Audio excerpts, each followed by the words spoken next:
சங்கர் தான் வேலை செய்யும் டயர் ஃபேக்டரியில் வியாழக்கிழமை அன்று வேலைக்கு செல்லும்போது தான் வெள்ளிக்கிழமை லீவ் எடுக்க வேண்டும் என்று மேனேஜரிடம் சொல்லுகிறான். மேனேஜர் சரி என்று சொல்லவே மறுநாள் வெள்ளிக்கிழமை திவ்யாவும் சங்கரும் பஸ்ஸில் திருக்கழுக்குன்றம் செல்கிறார்கள். அப்போது அந்த மலை அடிவாரத்தில் ஒரு குடிசை ஒன்று உள்ளது.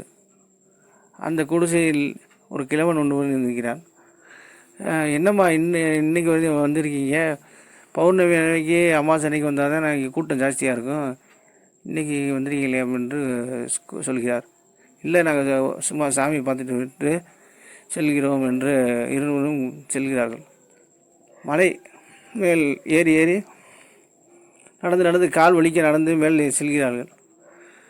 அப்போது ஒரு மலை முகடு வரவே இருவரும் நின்று அதை ரசிக்கலாம் என்று செல்லும்போது திவ்யா அவனை அந்த மலை மூடிலிருந்து தள்ளி விடுகிறாள்.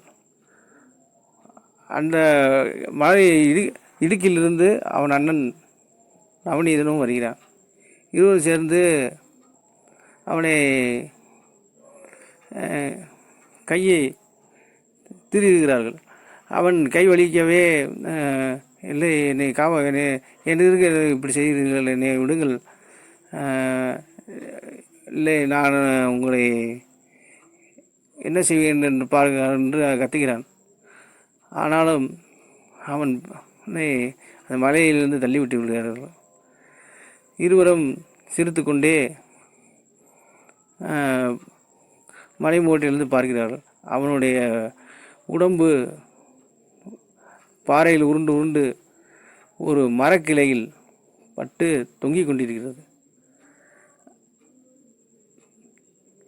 தொடரும்.